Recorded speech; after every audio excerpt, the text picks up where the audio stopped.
Terima kasih pemirsa Anda kembali bersama kami. Saya ingin ke Bang Ray Rangkuti. Bang, kalau menurut mahasiswa mereka memperjuangkan aspirasi rakyat, begitu ya. Tapi di sisi lain ada pihak-pihak yang menduga, bahkan kita dengar statement dari Pak Yasona Lawli tadi, ini kemungkinan ada yang menggosok-gosok nih di belakang. Abang sebagai pengamat politik dan juga dulu aktivis, melihat apakah ada indikasi itu? Ini kan logika yang berulang ya. Jadi peristiwanya sama, aktornya berbeda, tapi cara memandangnya juga tetap sama. Mestinya juga di kondisi kayak begini nih, kita sudah juga lebih hati-hati tuh mengatakan satu gerakan itu ditunggangi, macam-macam dan seterusnya. Ini pure mahasiswa berarti kalau menurut Abang? Kenapa? Pure mahasiswa. Saya punya ada 6 indikator untuk menyebutkan apakah satu peristiwa demonstrasi itu murni atau tidak gitu. Pertama, dia bersifat masif apa enggak? Ini kan masif nih Sabang sampai Merauke. Di luar dugaan juga kan sebenarnya gitu. Yang kedua, ada nggak komando yang terstruktur? Tadi sudah dijelaskan nggak ada komandonya. Memang tidak ada faktanya. Jakarta bisa berbeda dengan di Surabaya macam-macam dan seterusnya gitu. Yang ketiga, isunya bisa berbeda nggak? Meskipun bisa ditarik benang merahnya gitu. Faktanya mereka bisa berbeda-beda. Kita dulu 98 itu mungkin sampai setahun baru ketemu 5 isu apa itu ya, isu reformasi itu gitu. Setahun tuh beda di sini, beda di situ, beda di sini. Berarti dulu ada komando ya? Nggak ada komando, ujung-ujungnya dirumuskan sendiri oleh kita kan. Karena terlalu banyak isunya yang mau dituntut. Nah ini kita rumuskan dalam satu bahasan namanya 5 tuntutan reformasi. Kira-kira ini juga begitu. Isunya nih kelihatan bercabang-cabang tapi punya benang merah yang sama. Yaitu keresahan terhadap Undang-Undang KUHP, meminta supaya revisi Undang-Undang KPK dibatalkan, dan perbaikan institusi polisi ya supaya tidak terlalu seperti yang sekarang. Kira-kira begitulah benang merahnya kan. Nah yang ketiga adalah yang keempat melibatkan jumlah begitu besar. Ini kan bisa sampai ratusan ribu mahasiswa tentu saja di banyak-banyak kota itu dan seterusnya gitu. Dalam rentang waktu yang hampir bersamaan, meskipun tidak serentak pada hari yang sama. Justru kita agak curiga itu kalau misalnya demo se-Indonesia pada hari jam sekian gitu. Nah itu agak bertanya-tanya gitu itu. Artinya ada garis komando mereka. Sampai sekarang mereka, masih gitu. ada demonstrasi. Nah itu yang saya sebutkan tadi, makanya rentang. Jadi hari ini di sini, besok mungkin di sini, besok di sana gitu. Karena nggak ada komando tunggal gitu. Komandonya beda-beda setiap orang gitu.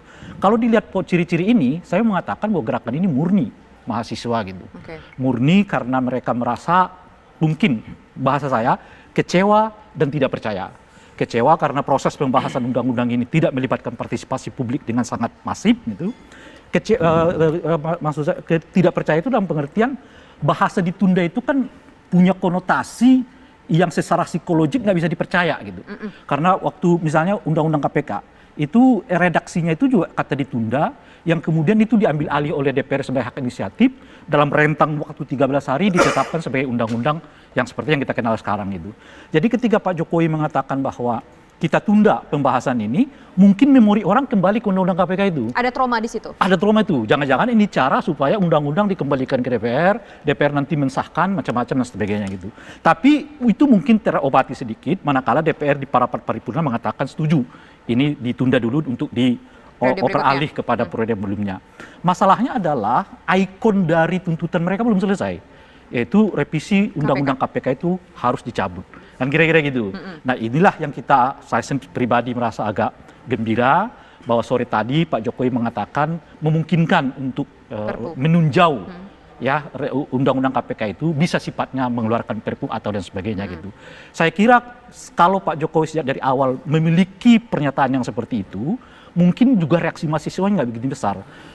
Masalahnya adalah ketika tanggal 22 ya Pak Jokowi mengatakan meminta kepada DPR supaya menunda, gitu loh kira-kira. Ada aksi tanggal 23, tanggal 23-nya beliau masih mengatakan tidak akan mengeluarkan perpu. Nah ini yang mungkin membuat rasa kecewa mahasiswa ini bertambah-tambah. Mestinya tidak secepat itu. Mungkin ada bahasa dulu yang mengatakan bahwa pertimbangan mahasiswa itu diperhatikan, karena harus diingat yang jadi ikon dari tuntutan mahasiswa ini kan sebetulnya di dua itu. Satu undang-undang KPK-nya, satu undang-undang KUHP-nya. Nah mungkin sedikit adalah soal institusi polisi yang harus direformasi. Silakan Pak Zul. Melihat pemimpin itu melihat dari seberapa mampu dia memberikan keputusan yang pasti, memberikan keputusan yang tegas. Determinasi itu akan mempengaruhi kepada gerakan mahasiswa pada saat itu. Tapi pada hari ini kita tidak melihat ketegasan. Bahasa ditunda itu bahasa diplomatis. seolah-olah ingin meredam gerakan mahasiswa dengan kata-kata kita akan tunda.